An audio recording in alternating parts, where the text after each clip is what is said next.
Be warned, this video will contain spoilers. Episode 5 of The Walking Dead, Dead City Season 2 doesn't just raise the stakes. It flips the entire direction of the show on its head, thanks to one thing, Negan's master plan. And if you thought you knew what Negan was playing at, this episode proves you absolutely didn't. What's fascinating here is how the showrunners have taken everything we know about Negan, from his early brutality to the more complicated, redemptive arc he's been on, and weaponized it. After his emotionally loaded reunion with Maggie last week, I figured we'd see more internal conflict. Instead, we saw precision, focus, rage. Episode 5 puts Negan back in control in a way we haven't seen in a long time. But it's not about power for power's sake.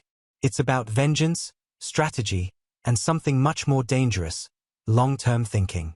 There's this brilliant thread running through the episode where Negan manipulates both his allies and enemies with chilling precision.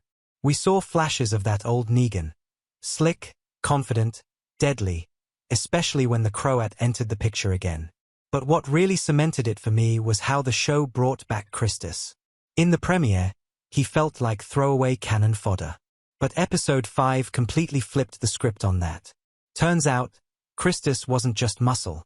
He was protecting something real. Women and children hidden behind that tough exterior. That reveal didn't just give Christus depth. It also made Negan's partnership with him matter. There was real emotional weight in that bond. And that made Christus' death at the hands of the Croat, gassed in cold blood for disrupting power on 6th Avenue, hit a lot harder.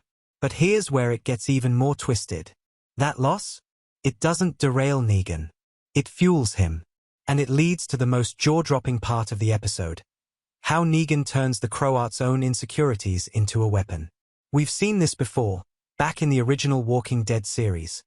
Negan knows how to find the cracks in a man's armor and dig deep. The Croat is clearly frustrated with the Dharma, feeling undermined and dismissed. Negan plays on that perfectly. And then comes the biggest question mark of the season so far. Did the Croat actually leave the Dharma to die? If she really burned alive in that room, Negan might have just eliminated a major power player without even laying a hand on her. That's the kind of quiet, surgical manipulation that makes this version of Negan even scarier than when he was swinging Lucille around. It's not just about brute force anymore. It's about outplaying everyone at the table.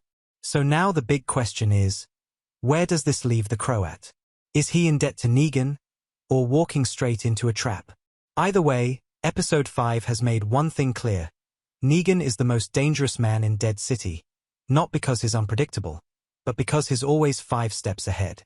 And that changes everything moving forward. Let me know in the comments. Do you think the Dharma is really dead?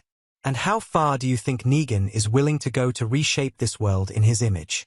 Let's talk theories, because this episode just cracked Dead City wide open.